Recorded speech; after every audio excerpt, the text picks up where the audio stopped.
All right, hello and welcome to session 1 for the Introduction to Intelligence and National Security Studies program under the Georgia Department of Education. I'm Dr. Lamisha Kraft. I go by Mimi. Because I am a member of the intelligence community, I do need to put the disclaimer out there that everything I discuss, of course, does not reflect the Department of Defense, the intelligence community, or any government agency that I work for or that I'm associated with.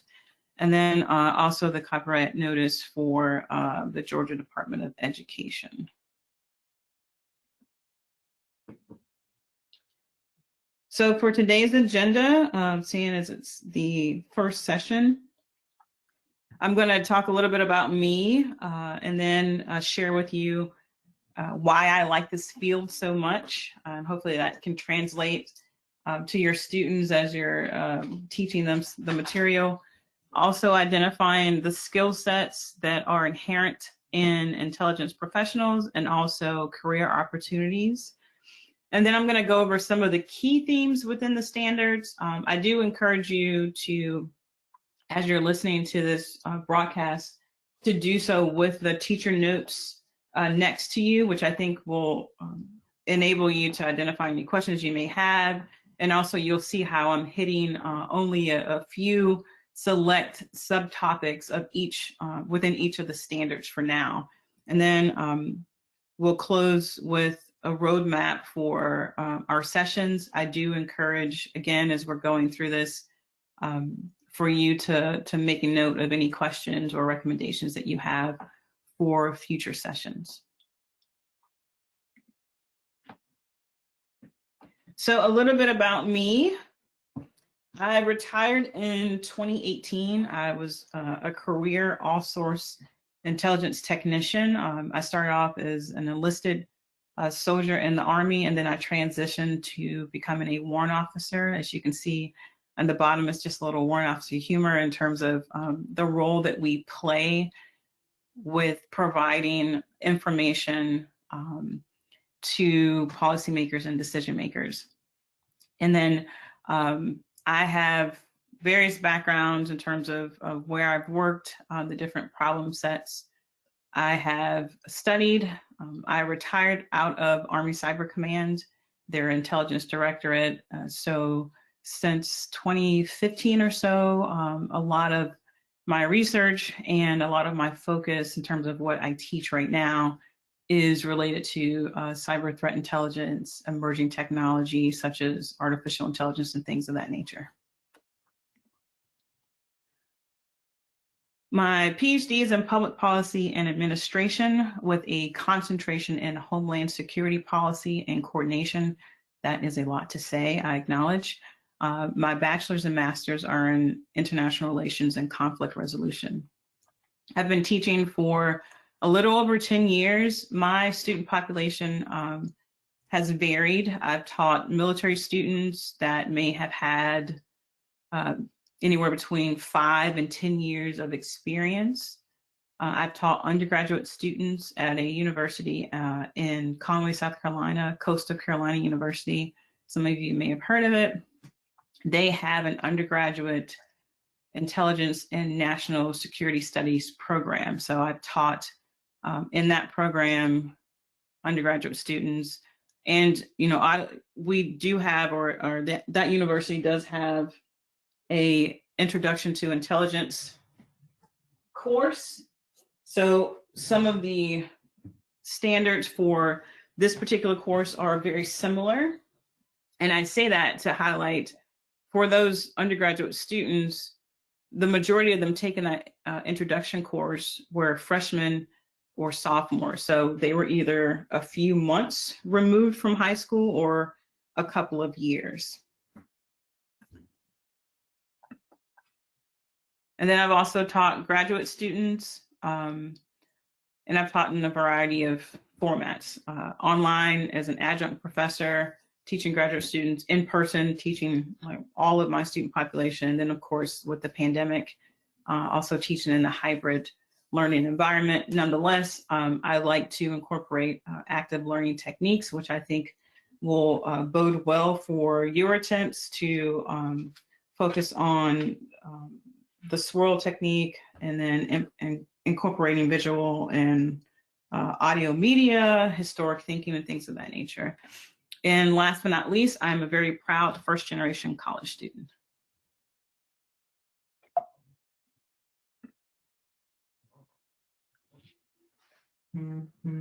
So I do like to share with you why I like this field so much. So anyone that knows me knows that I often say I have two loves. They are intelligence and teaching. And as I noted, I was an analyst for 20 years and wholly enjoyed it. And I think that's really because of some of the things that I'll highlight here. So the benefit, I think, of working in the intelligence field and learning about intelligence and national security studies is that increased knowledge of world affairs. Change is inevitable in world affairs, geopolitics, economics, all those things. And so it really supports my drive to be a lifelong learner because in this particular field, something's always changing. You will always learn more. Likewise, it keeps it very interesting because of the emerging issues. Some of them, and we'll talk a little bit more about this in some of the standards, some of the emerging issues intelligence professionals may anticipate based on their ability to conduct intelligence analysis, and some of it simply changes so fast that we then are continuing to learn more about the situation. I will say that one of the things I really enjoy is that, in my opinion, intelligence kind of keeps one on their toes because it's a constant process of identifying the many different pieces of a puzzle, one might say. But realistically, it's not one puzzle. It's more like a mound of multiple puzzles thrown on this big pile. Some of the pieces are missing. Some of them have been pulled apart. And it's really that, what I consider to be fun, that fun process of trying to make sense of all of it, and accepting the fact that in order to really understand an environment, you're going to need to branch out and collaborate and ask questions and things of that nature, which brings me to collaboration. I like this field because no one person is an island. And in order to be very effective at one's job, the collaboration piece is very important. And within that is also coordinating with other intelligence professionals, with other key players, whether they're coming from the public sector or the private sector, and then also communicating and being willing to, share information or random thoughts during the brainstorming process. I also think that through that collaborative effort comes two of my favorite intellectual traits, which is intellectual humility. So again, just acknowledging the limit of one's knowledge and being cognizant of the fact that we all have these biases and mindset challenges. And then that whole aspect of intellectual courage. So being willing to face those ideas and beliefs and points of views that could be problematic to overall critical thinking. So I feel like the collaboration aspect of that also brings to the forefront the importance of those intellectual traits. And then last but not least, it's really the importance of what we do and what I've seen come to fruition through my hard work and the hard work of people that I've worked on the team with from various different organizations, looking at multiple problem sets, but that ability to really inform decision makers and policymakers, right? Because as intelligence professionals, we don't make policy, we don't recommend policy, but we do provide those policymakers and decision makers with the information that they need to make some of very important decisions.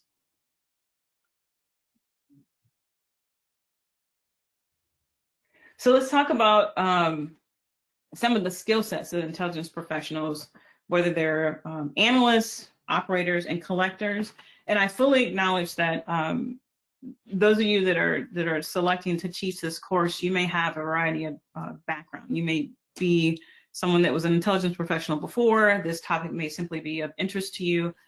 So I'm trying to provide it in a broad scope to cover all of those bases. But I did want to, highlight that whether one is an analyst, operator, or collector, there are some skill sets that are important and that are also taught via different training and education vehicles.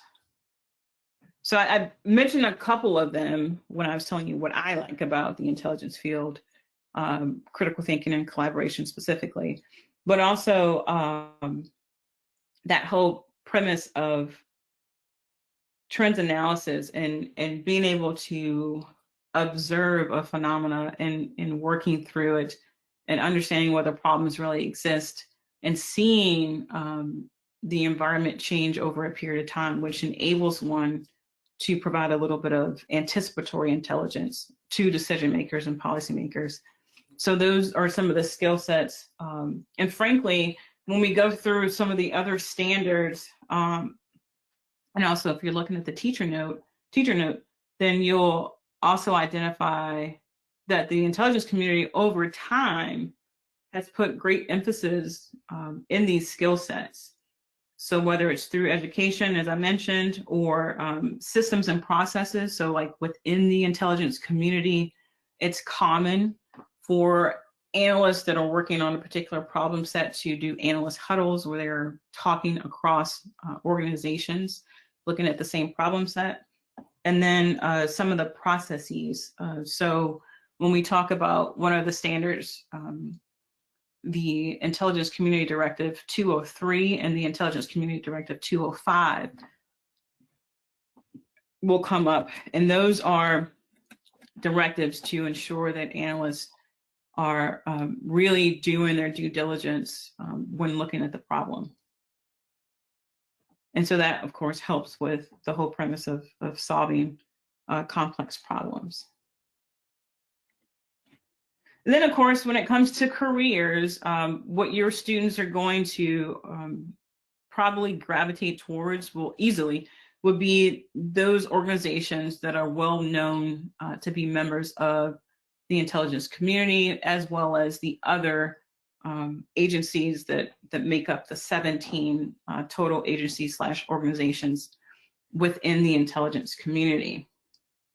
However, one of the things that I do like to highlight both to the undergraduate students I've taught before, and I think it's also important for your students, would be understanding that those skill sets that are learned and utilized by intelligence professionals translates well to other fields. For example, whether you're working in a tech field or working with a specific organization within there, most of these organizations you see here will have a position for someone to analyze activity that's happening, whether it is whether or not information is correct, or whether in the background it looks like entities may actually be trying to exploit any vulnerabilities or perceived vulnerabilities, things of that nature.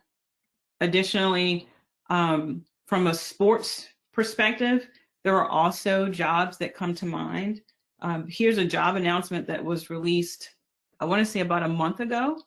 And you see this is from the NBA, and it's looking for a senior intelligence specialist. Now, obviously, it's not something that a high school student could go to college, get an undergraduate degree, and possibly fill that spot. But the point here is to see where organizations actually utilize, excuse me, individuals that have similar skill sets and that are looking at trending threats. So if we dig a little deeper, here are some of the key things that were identified in this particular job announcement. So if you were to look at that, you could see some of the same things I discussed, analyzing, looking at threats, understanding what's going on globally, any type of regional interest or topics that are coming up, and you can see how all of that comes to fruition even in the sports field. And then, of course, looking at it from a financial perspective, economics plays a significant role in just about every aspect of geopolitics and world affairs. Likewise, even major banks typically have a position for someone that's analyzing some type of threats. And of course, that's where skill sets of intelligence professionals also come into play.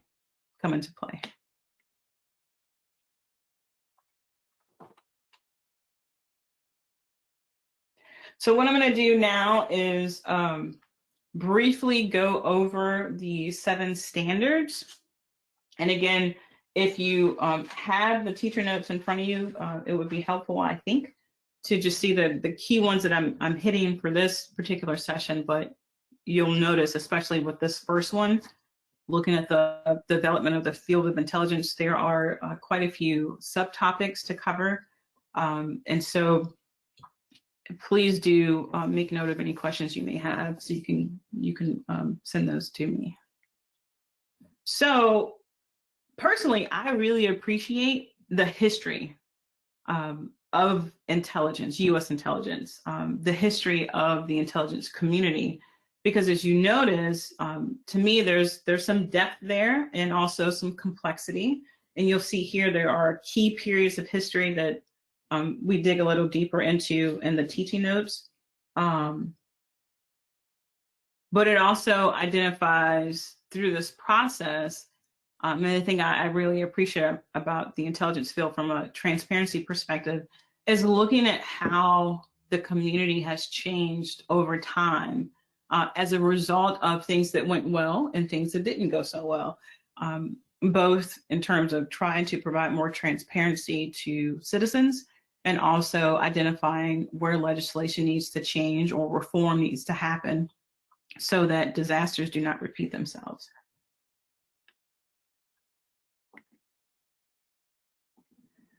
And then moving into standard 2,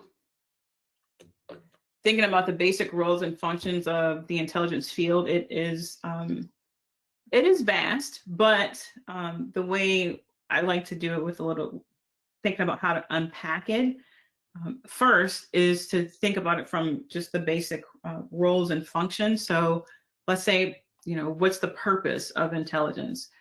It can be simplified in terms of looking at it from trying to answer 3 basic questions. What is the intent of the adversary? What are the adversary's capabilities? And then what potential effects does the adversary have on U.S. interest and U.S. security?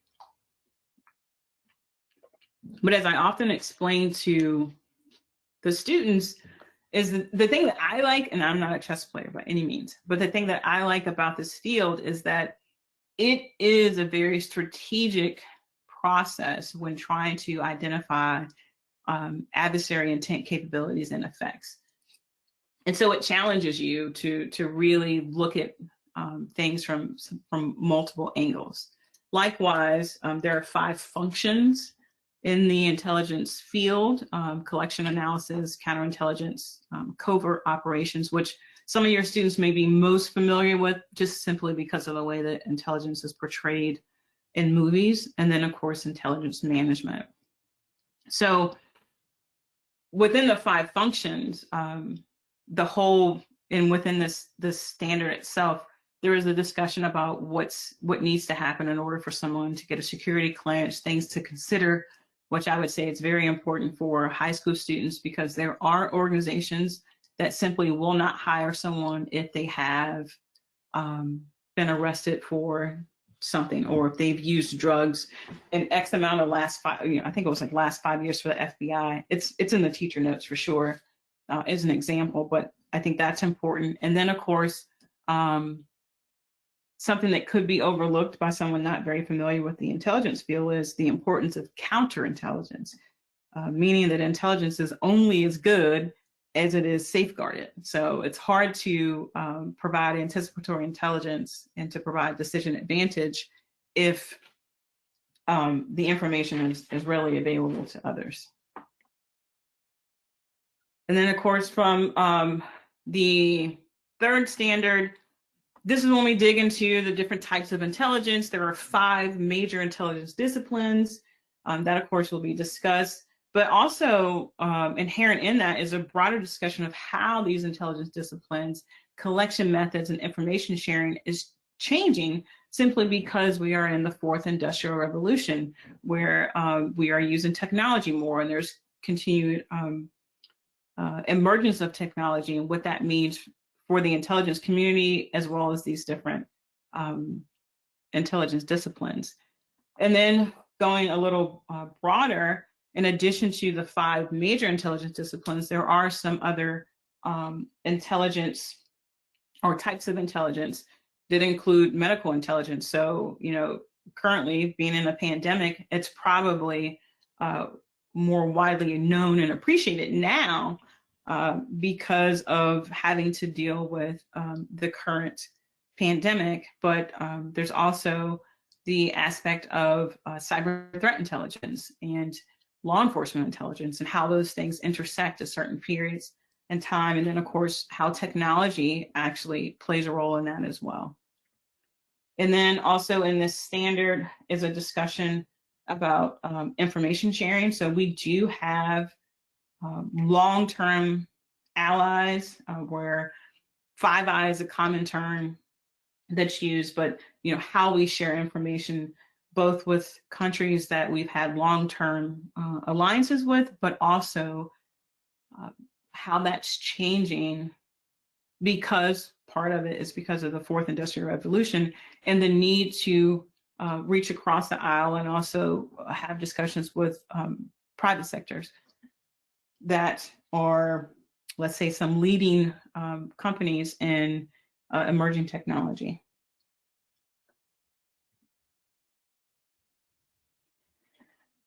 So the intelligence cycle is can be a very deep discussion because it outlines the 6 steps in this whole intelligence process that we do.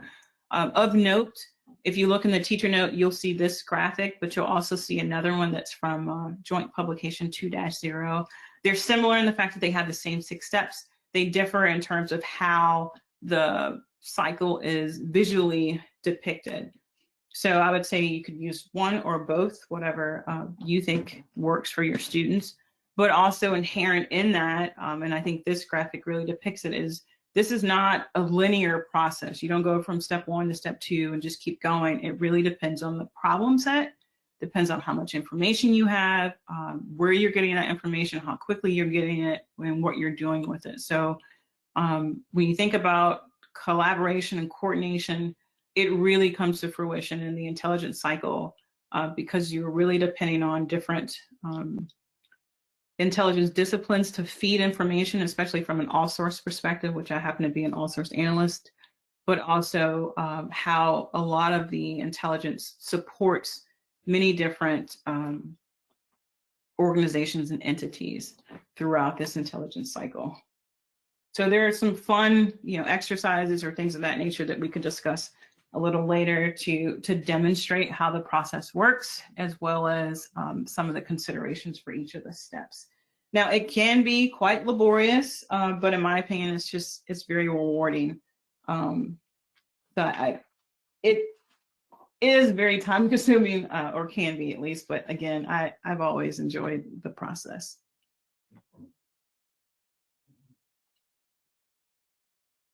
So as you can see here, this standard talks about the role of intelligence analysts, but if you look in the teacher note, there are quite a few subcomponents of that to include, how analysts actually assess information that they receive, because trying to identify what's accurate is important as well, but also how you unpack that information. So in this particular standard, there's a discussion about structured analytic techniques, which really points back to critical thinking as well, and how to utilize those things. So there are some open source and free resources that are available which I'll continue to share the links. They are available in the teacher notes. So the one on the left, the Psychology of Intelligence Analysis, that is an open source and free document. The Structure Analytic Techniques on the right is actually a textbook. But again, as we dig into this particular standard some more, I do have some resources to share that you could use that are free. Inherent in the standard is also a discussion about information sharing and that whole premise.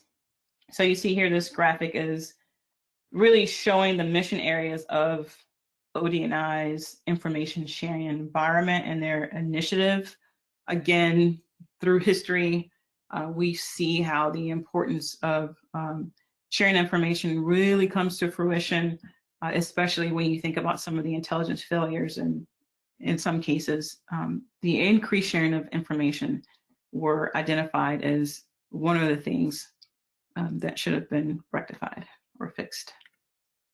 And then, of course, there is a discussion about fusion centers and its role in coordinating the information sharing with both federal and state organizations. So not all fusion centers look as nice as this one, but the premise here, of course, is an open environment where it's easy to literally roll your chair to the left or the right, or turn around and talk to the people you need to talk to. And then here with ethical, moral, and legal considerations, there are ways to combine some of the standards, especially if you think about it from our examination of the history of intelligence and looking at some of those key points in history. And then also from the challenge of ensuring that intelligence is not used to achieve political objectives, so it's not manipulated. There's no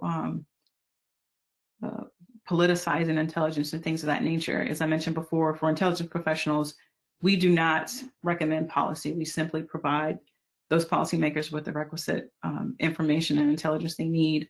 But from an ethical and moral perspective, as we dig into some of those intelligence disciplines, you may see that there's potential for highlighting some of the challenges. For example, with human intelligence, trying to get people to talk to you sometimes requires manipulation, and then also realizing that in some cases bad people have good information. So sometimes one may find themselves sitting across the table from someone that they would ordinarily not just talk to or engage. And then the last standard is really digging into the different agencies, their roles and their missions, comparing and contrasting. Oddly enough, the students will probably be very familiar with what's oftentimes coined, the three-letter agencies, CIA, FBI, NSA. And I think that's probably because the majority of the movies about intelligence, or as they often call them, spy movies, focus on these three. But the goal here is to really dig into all 17 and really demonstrating how intelligence plays a role in these organizations. Sometimes the analysts that I've taught, or I'm sorry, the students I've taught in undergraduate programs didn't really think about the Department of Treasury. But if you dig a little deeper, you realize that all bad people, all adversaries need money to finance their operations, and so that plays a significant role as well. All right, so our roadmap for the next virtual sessions will be trying to scope the standards, recommendations for how to unpack them, some of the best practices that I can share with you, teaching the various student populations, and then address any questions. So you'll see here, if you are a teacher in the Georgia Department of Education, you are a high school teacher, and you are teaching this course, then you will be able to get access to this particular page. And within there, you'll see that I've started to upload a variety of resources, whether it's things that are visual and audio media links, or I don't know what's going on here. There we go. Or some lesson plan ideas that I found from the International Spy Museum and things of that nature. So this will continue to build. I do encourage you to facilitate any discussion forums as we continue to build this out. And last but not least, I would like to again highlight the importance of being able to facilitate greater discussions through your questions. And that concludes my first session.